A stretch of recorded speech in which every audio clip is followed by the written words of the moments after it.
జై సద్గురు ప్రభు మహారాజ్ కి జై సద్గురు ప్రభు మహారాజ్ కి.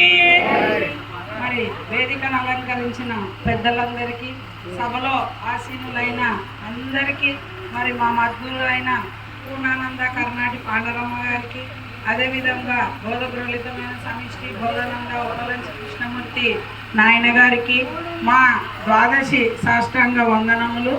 మరి ఈరోజు ఇక్కడ ఈ గుదిమళ్ళ పూజకు రావడం ఫస్ట్ టైము, కానీ వేపకొండలలో పూజ చేసినప్పుడు చాలా సందర్భాల్లో వచ్చాము. అయితే మరి ఈ ఆరాధనలకు వస్తున్నాం పోతున్నాం, ఎందుకు రావాలి, మనం ఎందుకు రావాలి అసలు అంటే గురు రూపము అంతా ఒక్కటే, గురు స్వరూపము అంతా ఒకటే. ఎందుకు అంటే అందరికీ అన్ని రూపాలు అయ్యింది కానీ స్వస్వరూపం ఒకటే. ఎందుకంటే ఆకలి తీర్చుకోవడానికి అన్నము ఎట్లాగా అందరికీ అన్నము, కుక్కలకైనా పందులకైనా చీమలకైనా దోమలకైనా పాములకైనా దేంట్లోనైనా కూడా అందరికీ కూడా ఆహారం ఒకటే, ఆకలి ఒకటే. కాబట్టి చెప్పడానికి విధానం వేరు కానీ గురు రూపము ఒకటే. ఇప్పుడు ఏ గురువు చెప్పినా, అచల గురువు అనేది ఏ గురువు చెప్పినా అచలం గురించి చెప్పాలి.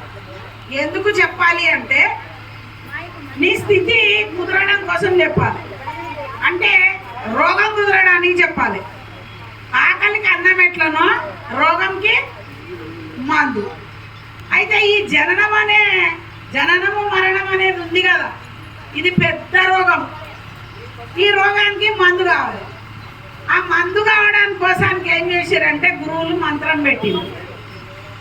ఆ మంత్రం ఏంటంటే ద్వాదశి, షోడశి, పంచదశి. ఆ 43 మాత్రలు ఏం చేయాలి? మింగాలి. ఏం చేయాలి? మింగాలి. మింగాలంటే ఏంటంటే తెలుసుకోవాలి. తెలుసుకొని ఏం చేయాలి? ఒక మెట్టు ఎక్కుతున్నావు అంటే ద్వాదశి వాడరా ఒక మెట్టు ఎక్కాలి, షోడశి వీడరా రెండో మెట్టు వదలాలి, పంచదశి విధము నెరిగి విధము తెలియాలి. ఈ రోగం అనేది ఎప్పుడైతే మనకి కుదురుతుందో అప్పుడు మనకి జనన మరణం అనే వేద మానుతుంది. అందుకనే గురువులు ఏమన్నారంటే జనన మరణ వేద మానుటకై రచించి ఇస్తే గ్రంథము. ఏం గ్రంథము?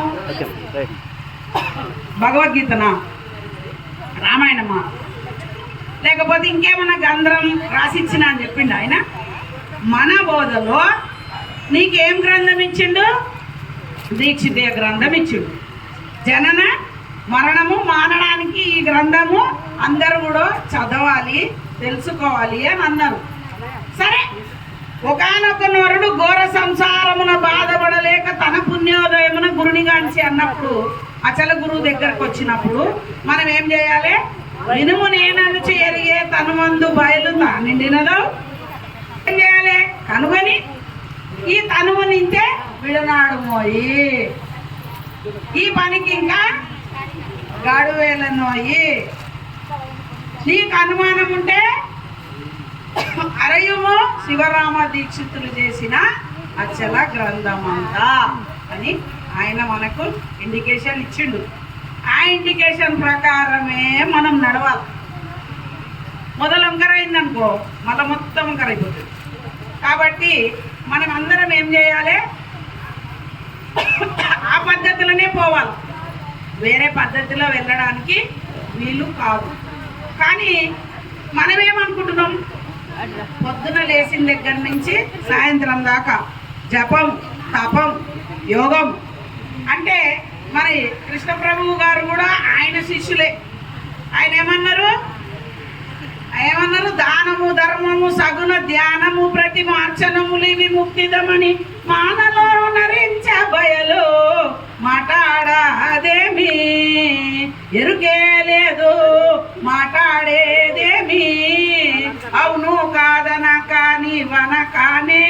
కుక్క మేనైనా తాగాక మితిమీరి ఉన్నది మాట్లాడాలేమి ఎరుకే లేదు మాట్లాడేదేమి ఏందిరా మాట్లాడేది ఎరుక మాట్లాడుతుంది దాన్ని వచ్చి మాట్లాడంటే వస్తుంది పొద్దున్న లేసి అమ్మ జడే అంటే వేస్తుంది అది వేస్తుందా నీకు వెయ్యదు కాబట్టి నాకు ఇచ్చిన సమయాన్ని మళ్ళీ నేను ముగించుకుంటూ ద్వాదశి వందనాలు చెప్పుకున్నాను. జై సద్గురు బ్రహ్మరాజ్కి. అచలంబ శ్రీదేవి గారు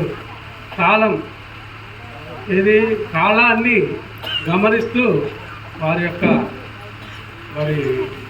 వేదాంత చక్కగా వివరించి చెప్పారు.